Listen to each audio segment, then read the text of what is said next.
So you've seen this Kizomba event advertised with loads of guest dancers, and you're thinking, great, I'm going to get loads of dances, no waiting around for dances. Dances of a really high level, so I'm going to really enjoy myself, and you can't wait to book. Well, hold on there. Is the guest dancer all they're cracked up to be? I'm Christina. Welcome back to my channel where we talk about all things Kizomba, Urban Kids under that umbrella. And so we're talking about the guest dancer.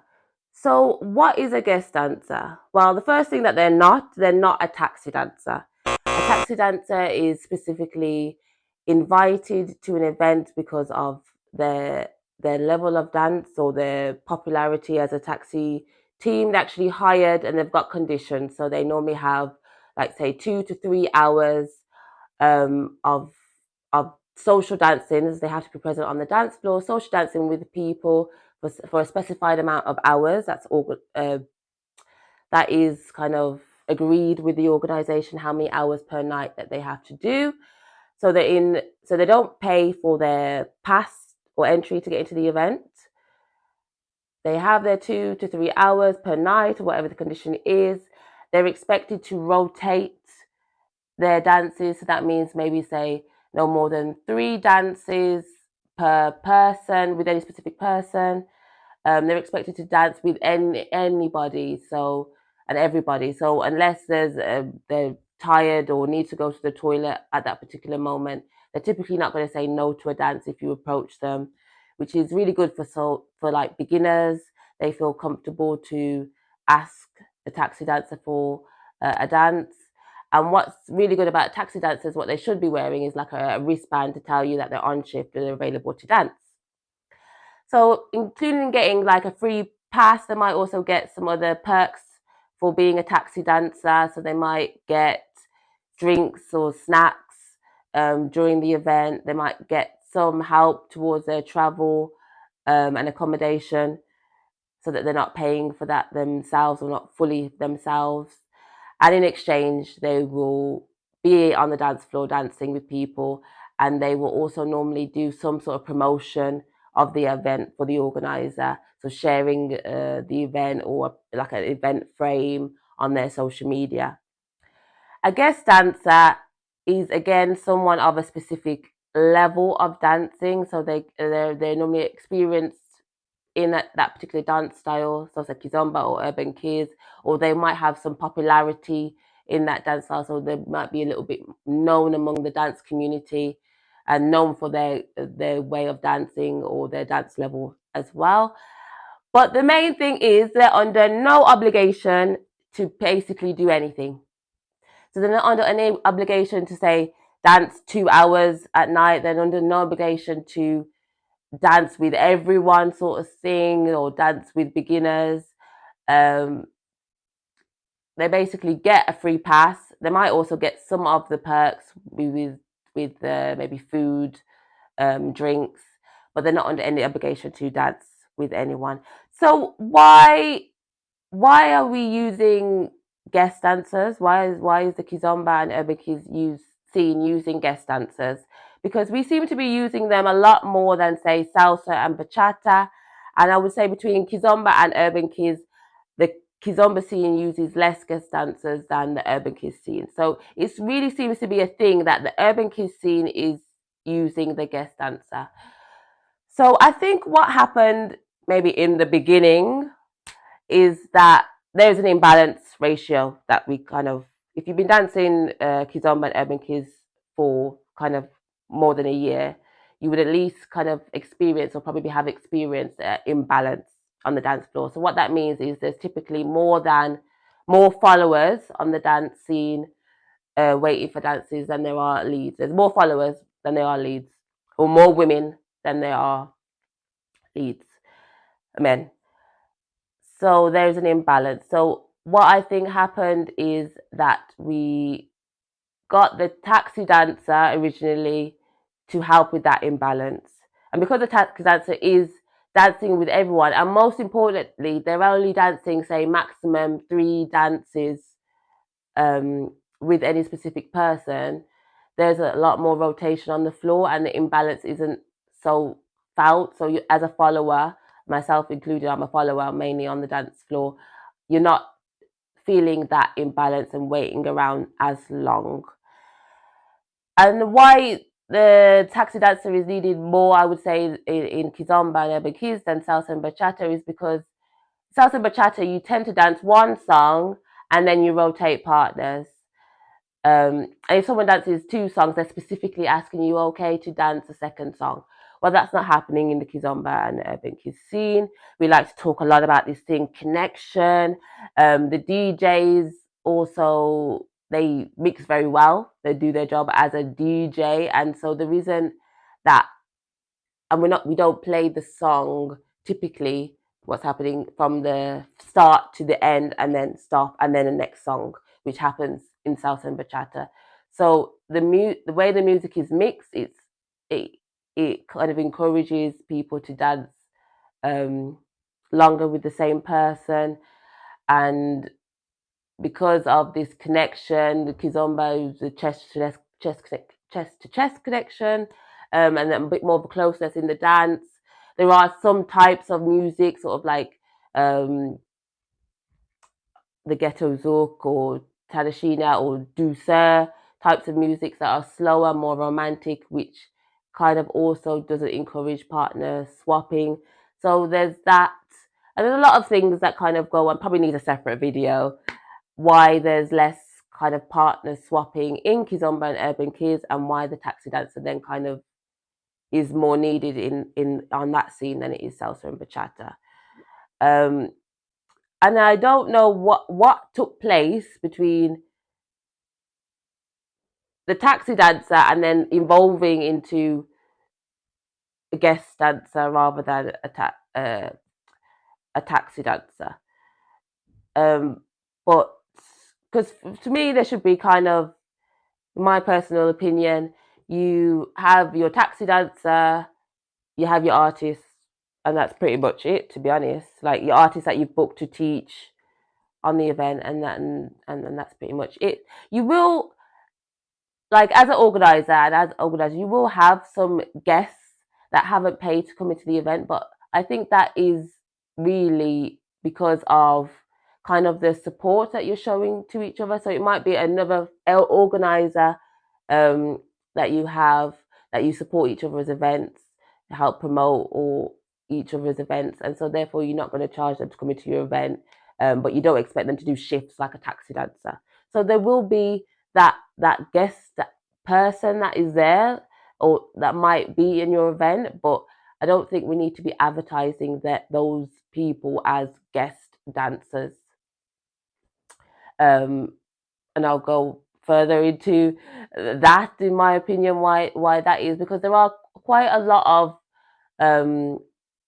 cons to the guest dancer. So why would an organizer book, so to speak, a guest dancer? Well, guest dancers, they are obviously of a dance level, a high experience dance level and skill.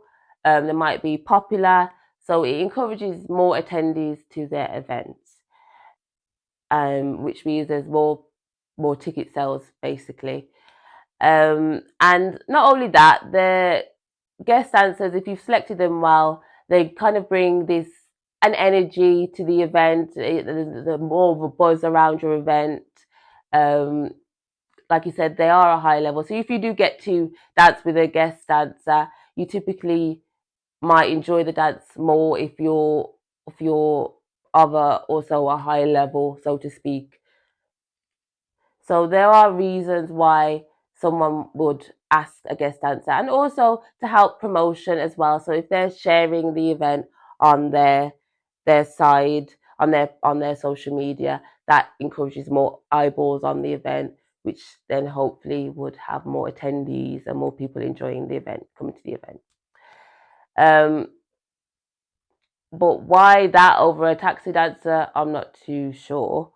I will go into a bit later in the video how I feel being asked to taxi dance or to guest dance, and that might be some of the reasons why there's guest dancers over taxi dancers. But I think the guest dancer or a person wants to be invited as a guest rather than a taxi dancer because they're under no obligation to do a shift, so to speak. So therefore, and there seems to be more prestige, or it means you're, kind of like a VIP if you're being invited to something um, that you don't have to kind of do a shift for.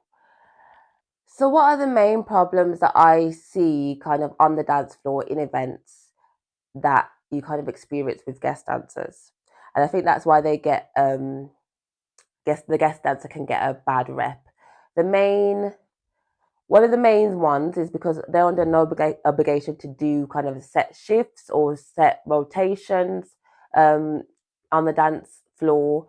What can happen is that they are dancing too long with a certain individual, and also dancing only or too much with other guests, dancers, and the artists on the event. Um, and I have actually seen this where you're like, why the kind of, you see it from the artists and guests, like why are the artists just dancing with other artists or dancing with other guests, um, and it just makes you feel like a peasant.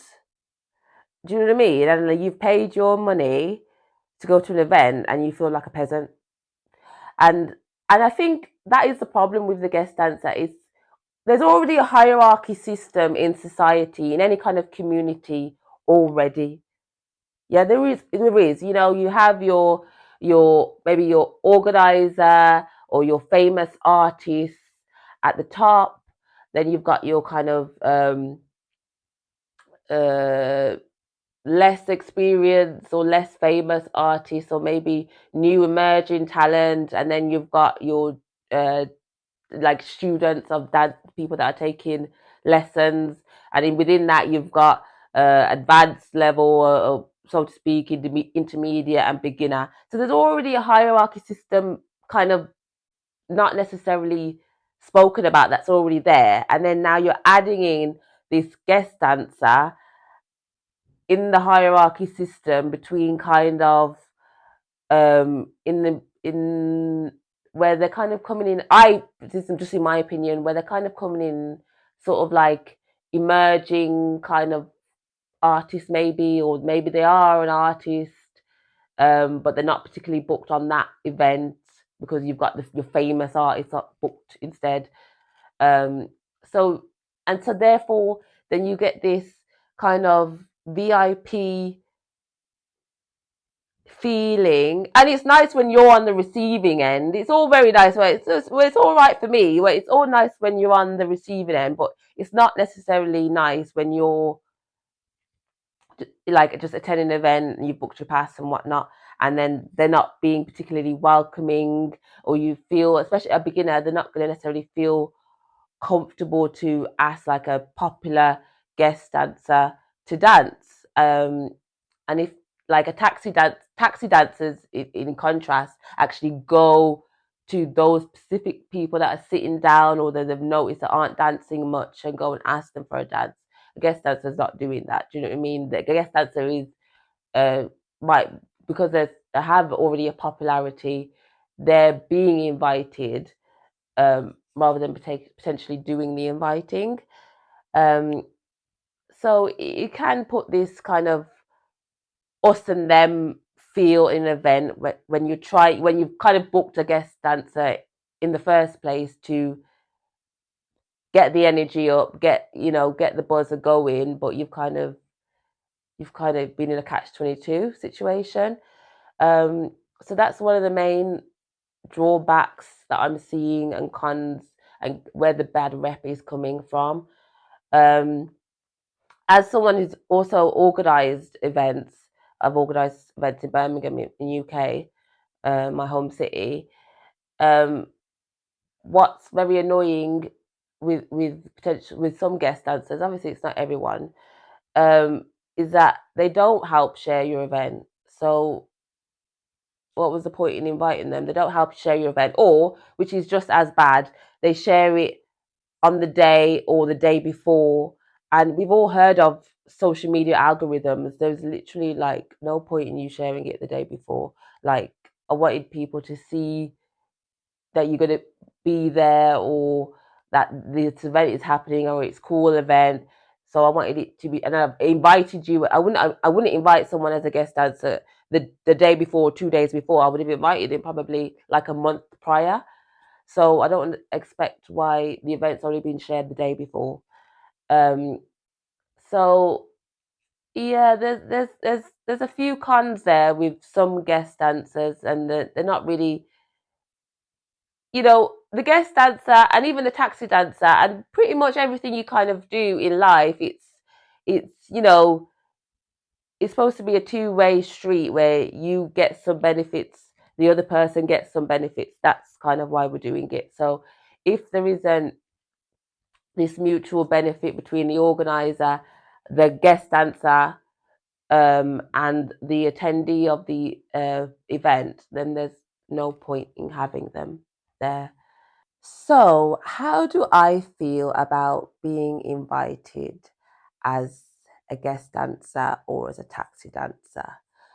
Well, one of the first things that kind of happens that I haven't mentioned so far is that there tends to be this using the word taxi dancer and guest dancer interchangeably. And as I've discussed, they're two different things and they mean two different things.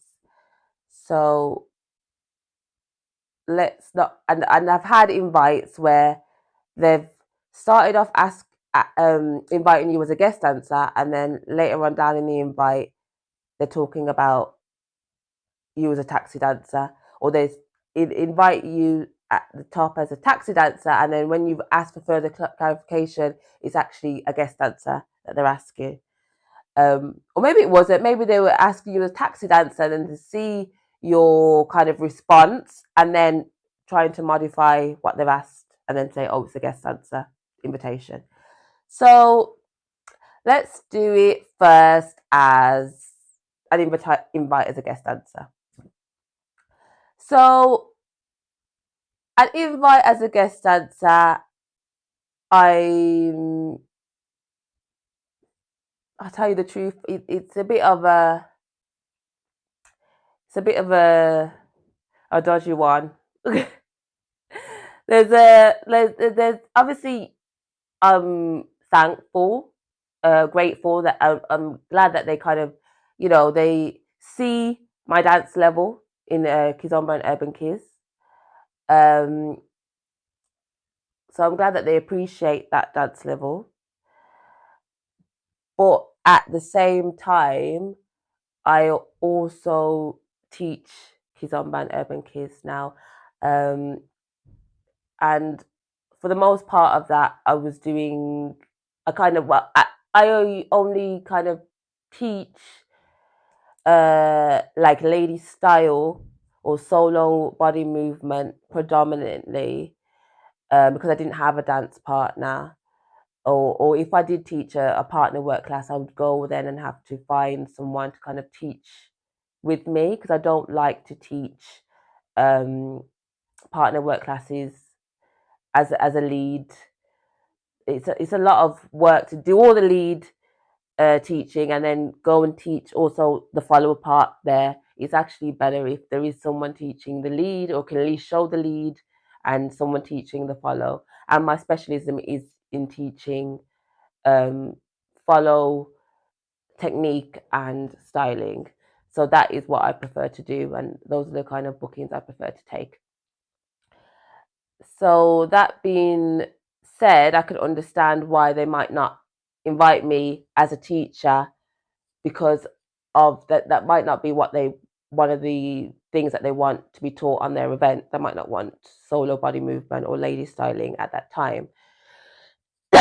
I now work with some leads and can deliver the partner work classes, so I'm hoping that that might change a bit better.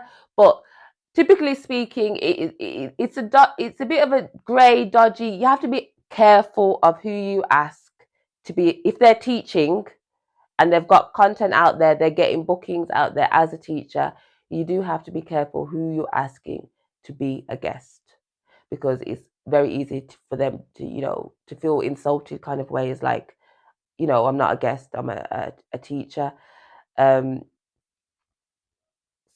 So there is a bit of that when I get invited as a guest dancer. There is a bit of that. Yes, I'm happy and grateful that you appreciate my dance level, or that you see something in me. But at the same time, um, I also would prefer, obviously, to you've seen so much in me to invite me to teach. It might be that because you can't teach. Say there is an organizer and they run monthly events. It's like every month they're going to ask you to teach. So it might be that there's someone that they booked you sometimes, and sometimes they book someone else, which is fair enough. So they're inviting you as a guest. They still would like you at your event, or if you're available, it's close by. It's not too much of a problem for you to come. It'd be nice if you can um, help support them in their event, and if you and that's nice, and that I appreciate. If it's someone who I work with and they invite me as a guest, and sometimes they book me, sometimes they invite me as a guest, I completely understand that. And that's fine. But it's when someone has never tried to attempt to book me in anything and they're inviting me as a guest, then I will be a bit insulted, so to speak. So that's the guest invite, and obviously I'm not under any obligation to I have to show up at this time as a guest, or I have to dance this amount of hours or whatever. You are kind of free to manage your time. And if you're someone who, I'm quite responsible, I would say I was quite responsible. You know what I mean? I'm quite happy to dance with pretty much everyone I will invite. If someone invites me, like, I don't have a problem to dance with anyone, as long as they're not like overly intoxicated or kind of like dripping in sweat or something like that. I'm not someone who's going to be like, no, I don't want to dance with you, kind of thing. So a guest dancer invitation, depending on kind of who it is, where it is, because typically the guest dancer invitations I get, there's no help towards traveling to where it is. So if it's relatively local, there's someone that's kind of helped me on my dance journey, then I'm quite happy to appear as a guest dancer and support and share their event as well within that, because I think that is one of the most important things as well to do. Um, so that's guest dancing. As taxi dancer, I get invited as a taxi dancer. I pretty much won't accept for the country that I'm in, which is probably a bit snobbery. I suppose if I get invited then again, as a taxi dancer, I was gonna say as a taxi dancer abroad. No, I wouldn't necessarily take it. Although I am part of a taxi dancer team now, but I haven't yet taken any bookings with as part of the taxi dancer team yet. But again, it's a grey area. It's not so black and white, is it? It's becoming a longer video than I anticipated. I thought I could just hit all the points, but no. So a taxi dancer a taxi dancer in the UK. Someone's invited me as a taxi dancer in the UK. Normally, a taxi dancer, because of the imbalance ratio that we talked about of lead and follow earlier, I'm going to be invited as a leader to taxi dance as a leader, which I can lead. And I think if you're teaching, you should know both roles, lead and follow. So I'm going to be invited as a taxi dancer. It would be to lead, which I don't mind leading. I'm not someone like, if there's a night out dancing Kizomba Urban Kiz, I would probably follow 90% of the night, I would say, naturally, if I'm not under any conditions. So that's probably why I haven't taken any taxi dancer bookings yet, because I'm not sure if I want to dance 2 to 3 hours as a lead. Because it's a hard job. We don't sometimes appreciate the leads. it's a hard job, and it's a harder job dancing with a beginner follower than it is dancing with a beginner lead. I think a beginner lead, you can kind of, half guide them, and you just do side to side, or basic one, basic two, basic three, um, and it's all right. And for 3 minutes, even 10 minutes, it's not the end of the world.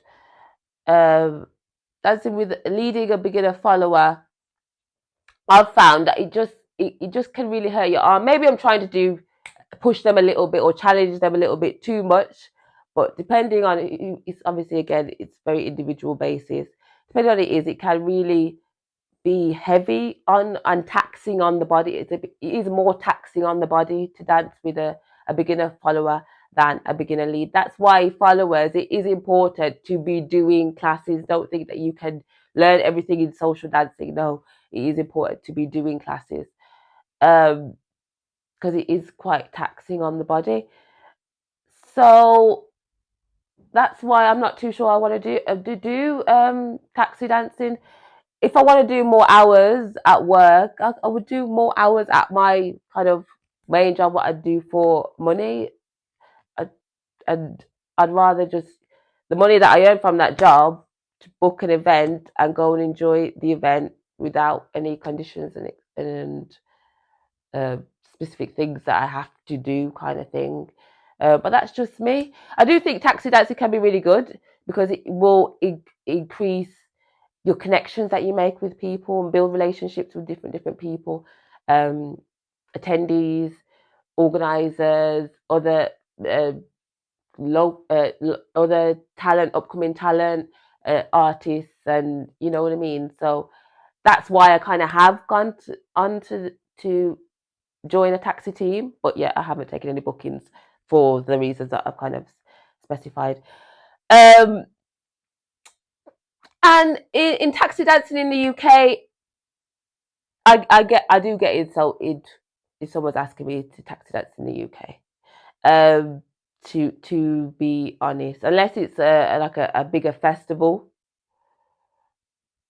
to come as a taxi dancer rather than, I guess I'm a bit, or obviously I have my ultimate preference to have a booking as a teacher. I do. I'm a bit like, no. And again, it goes back to that hierarchy VIP system that this taxi dancing guest dancing system that they put in. It goes back to that, and so unfortunately, maybe it does like bruise my ego a little bit. So I'm a bit like, no, for UK now, I'm not really into the taxi dancing business. So let's have some meaningful conclusions. I think that the guest dancer isn't necessarily ruining the scene, or guest dancers don't necessarily ruin the scene. I think you can have guest dancers, but I think you have to really know, as an organizer, kind of what you want to get from that guest dancer experience. How is it benefiting your event, or how will it benefit your event? Which might mean, and should mean really, that you are in communication with the people that you're asking as guests, and that there is some sort of agreement between what's happening with promotion, or what's happening with you being present on the dance floor. um, just like a little brief, and if they're happy with it, then yes, then you could ask as them to be a guest dancer, because not everyone just is responsible and kind of does their bit. Even in normal society, not everyone does their bit in society. So sometimes you just have to make it a little bit clearer. And I think if there are a bit more clear rules and a bit more clear um, obligations, then the guest dancer can be used. Or if not, there are, like I said, there are going to be certain people that you will have as a guest dancer because maybe they're an artist that you haven't booked this particular time, or they're a fellow organizer that you help support their event and they in exchange help support your event. just don't advertise them as a guest dancer. Just have them in your event, um, you know, as you would, and rather than advertise them as a guest dancer. And that's my take on it. I really, really, really would love to see or hear from you in the comments what you think about the guest dancer, the taxi dancer. And also, I'm going to try and do some more of these kind of chats or talks. So let me know kind of what topics you would like to hear my opinion on in the comments. That'd be really great. And obviously, like the video, subscribe if you haven't already subscribed. Why haven't you subscribed? And I'll leave you with a link to some other videos that you might find really interesting as well. I've been Christina Mckiztosh Dance.